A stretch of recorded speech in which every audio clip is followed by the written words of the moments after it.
Hello les amis, c'est Kazin, j'espère que vous allez bien. On va discuter un petit peu de la série EV1. On sait que la série EV1 est plutôt dans le mal. Donc elle a débuté le nouveau bloc, donc Écarlate et Violet, sorti maintenant depuis quelques mois. Elle est un petit peu au fond du trou. J'en avais fait déjà différentes vidéos, c'est vrai, et puis il y a eu une évolution. Les cartes n'ont fait que de diminuer de prix, et puis c'est intéressant pour moi de vous partager un état des lieux de cette série-là. Surtout, il y en a qui sont intéressés par le fait de compléter leur collection à moindre frais. Et puis, je sais qu'il y a aussi pas mal qui sont intéressés par le dit investissement, de savoir s'il est judicieux ou pas d'acheter telle carte ou tel item scellé au vu dans les années, pourquoi pas en retirer un bénéfice. Et bien force est de constater que la série EV1 a été assez catastrophique. On est parti très très haut à des prix qu'on avait l'habitude de voir, évidemment. Ça n'a surpris personne de voir des alternatives à 100 ou 150 euros. Ça n'a surpris personne. Mais ce qui a surpris beaucoup de monde, parce que il y a eu quand même beaucoup d'achats et de ventes, faut être objectif. Et puis on a même vu sur les réseaux sociaux des achats de cartes à 100 euros, c'était super intéressant. Mais en fait, ces cartes-là n'ont fait que diminuer. Alors je vais parler des cartes, on va dire, maîtresses de cette série-là, à savoir Corédon, Mirédon, mais aussi Mimosa et Gardevoir. Voilà. Principalement, ce sont les cartes les plus chères de cette série-là. Ce sont des alternatives dont la rareté est quand même avérée. C'est quand même difficile de les avoir en ouverture, et malgré tout, leurs prix n'ont fait que diminuer, mais tout simplement à cause d'un manque d'intéressement par rapport aux collectionneurs et par rapport aux dits investisseurs aussi, qui se disent non, ces cartes-là, elles se cassent la figure, on ne sait pas jusqu'à où ça va venir. Et c'est pour ça que c'est intéressant toujours de faire un état des lieux et de suivre un petit peu tout ça. Alors on va regarder les différentes cartes que compose cette série. Les cartes qui sont, on va dire, les cartes maîtresses de cette série-là. Moi, je ne vous cache pas qu'il y a quelques cartes qui m'intéressent dans ma collection. Et tant que ça baisse comme ça, j'ai pas spécialement envie de les acheter, parce que je me dis si je les achète dans un mois, peut-être que je vais encore économiser une dizaine d'euros par carte. Et c'est vraiment pas négligeable quand tu achètes des cartes. Donc c'est pour ça que pour l'instant, je me réserve un petit peu un budget qui sera alloué sur ces cartes-là quand elles auront fini de baisser, parce qu'à un certain moment elles vont finir de baisser. Tu n'imagines pas que ces cartes-là vont faire tout le temps de baisser. Il y aura un moment où tout ça va se tasser et voire même un jour remonter. C'est fort possible et on l'a déjà vu par le passé. Je ne parle pas du pic qu'il y a eu avec énormément d'explosions. N'importe quelle carte valait quelque chose, une simple V valait 5-10 euros. On n'est plus du tout à cette période-là. Mais force est de constater quand même que Mimosa, ça reste une dresseur alternative, et elle est relativement chère si tu la compares aux dresseurs alternatives. Faut faire une petite parenthèse quand même. Ça reste une carte assez robuste. On est à 40 euros. Pour une dresseur alternative, ça reste un budget assez cher. Elle s'est vraiment pas cassée la figure comme on aurait pu voir une vitalité de flow sur Zénith Suprême, ou alors même les alternatives de EV3 qui se sont vraiment cassé la figure. On est à une dizaine d'euros. Donc là, elle reste assez robuste quand même si elle est partie très très haut. Et c'est ça le problème de cette carte-là, c'est qu'elle est partie très très haut. Elle était au même niveau que les alternatives Pokémon à une centaine d'euros.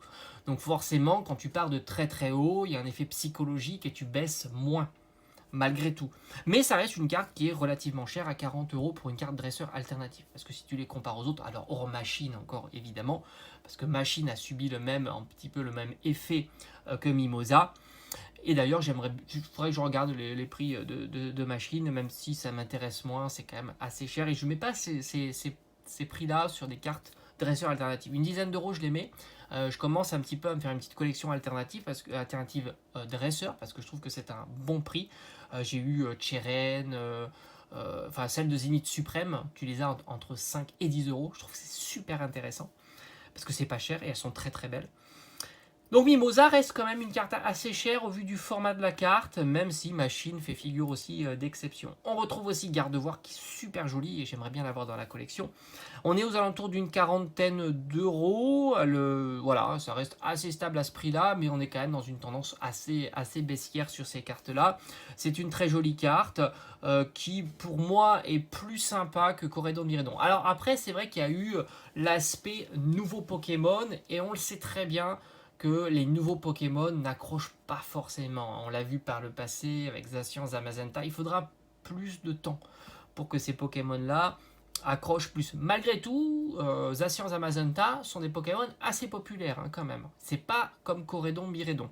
Corédon, Miredon, ça n'accroche pas du tout. Zacian, Zamazenta, ça accroche un petit peu. D'ailleurs, les cartes de ligne suprême de Zacian, Zamazenta sont relativement chères quand même. Donc il faut faire attention à ça.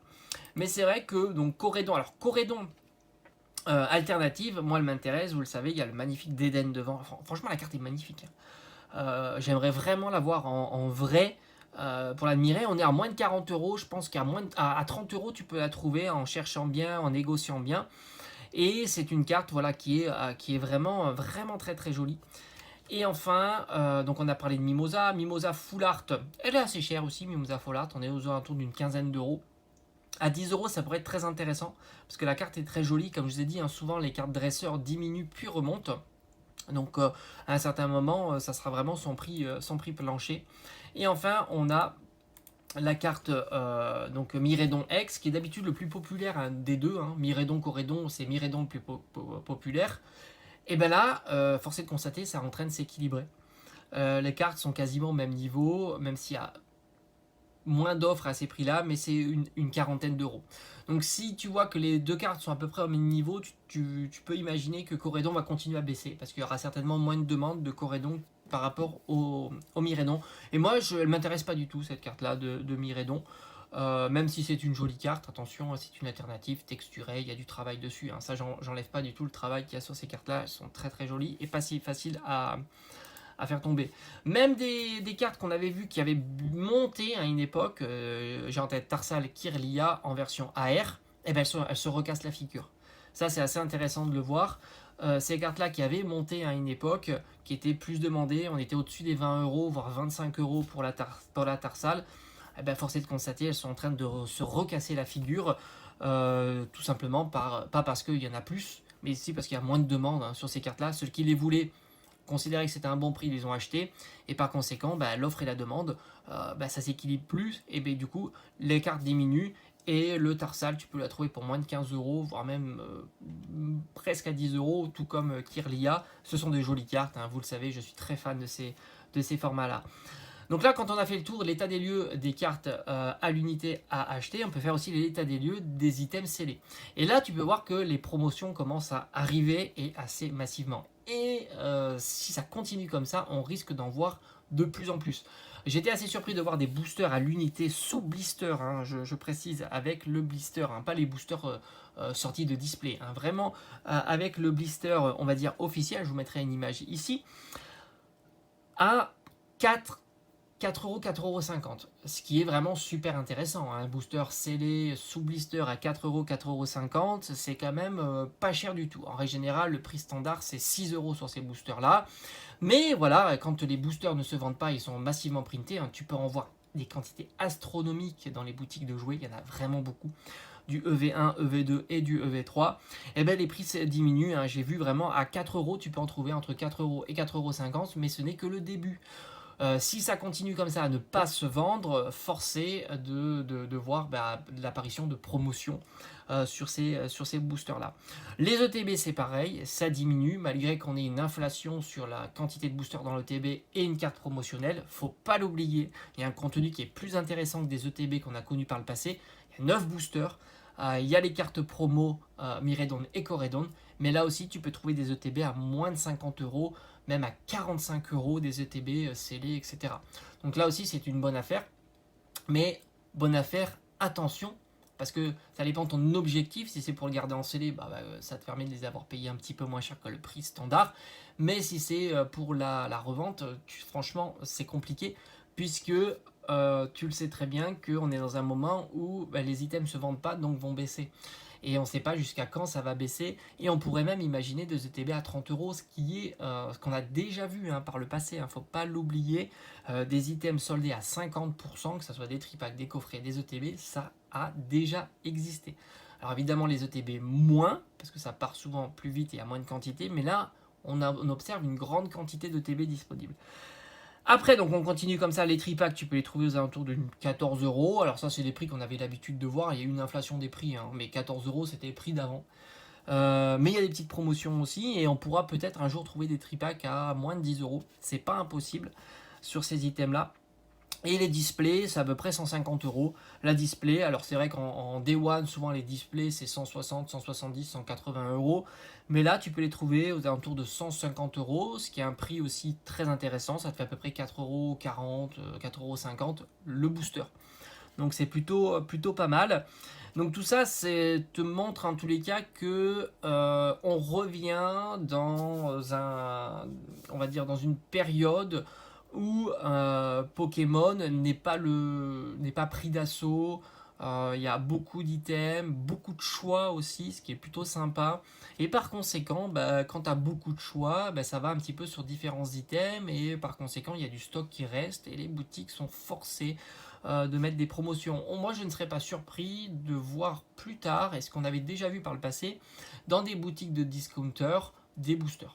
Franchement, je ne serais pas surpris. Il y a énormément de boutiques de discounters, soit sur le net, soit en boutique physique, vous les connaissez, qui vendent pas que ça, évidemment. Je ne serais pas surpris de voir ce type de série-là, si la période comme ça continue, parce qu'on n'est pas à l'abri d'une remontée, et par conséquent, tout sera tiré à la hausse. Mais en tous les cas, c'est pas ce qu'on observe en ce moment. Tout est en train de diminuer. Et surtout les blocs les moins intéressants comme EV1. D'ailleurs, on va conclure sur cette vidéo-là que même Zénith Suprême, qui est pourtant une série extraordinaire, .5, avec des cartes magnifiques, des cartes assez chères, qui sont robustes avec le temps, et bien même sur ces séries-là, on s'aperçoit que l'engouement n'est pas énorme et les stocks restent là. J'ai encore vu de la Pokébox. J'ai encore vu des coffrets. Tu trouves plein de coffrets, même des coffrets qui étaient sortis en Day One. Les coffrets Régie Eleki et Régie Drago. Donc tu trouves pas mal d'items encore de Zénith Suprême et ça part pas. Donc là aussi, il y aura des choix à faire, sans compter que n'oubliez pas aussi que les coffrets encombrants dans les stocks des boutiques, type Morpeko, mais pas que, seront soldés, puisque s'ils ne se vendent pas, et du coup les boutiques veulent libérer du stock et les coffrets encombrants, ça occasionne du stock. Sans compter que c'est pénible de vendre du Pokémon, vous le savez. Donc forcément, je ne serais pas surpris, en tous les cas je ne serais pas étonné de voir du EV1, EV2, EV3 et du Zénith Suprême en promotion ou déstocké dans des boutiques de déstockeurs. Donc à surveiller tout ça de près, surtout si ton intérêt est de minimiser les prix par rapport à ta collection, soit de scellés, soit de cartes à l'unité. Tout ça doit être observé, mais on est dans une tendance qu'on a déjà connue, ceux qui collectionnent des cartes depuis plus longtemps que ça, avant 2020, le savent. Moi j'ai eu des boosters XY Evolution à 2,50€ et c'était pas difficile à les trouver, ça partait pas tout de suite. Faut pas imaginer ça. C'était le prix d'époque et personne n'en voulait. Voilà, parce que les cartes qu'il y avait à l'intérieur, ça valait pas grand chose. Voilà. Donc c'est ce qui est en train de se passer paisiblement. Regardez-moi cette magnifique carte. T'imagines que tu peux trouver des ETB, je suis sûr que tu peux trouver des ETB EV2 avec cette carte promotionnelle qui est incroyable à 45€. Mais ça, peut-être, ça sera pour une prochaine vidéo. Allez, j'espère que ça t'a plu, puis on se dit comme d'habitude sur la chaîne. Allez, ciao, ciao.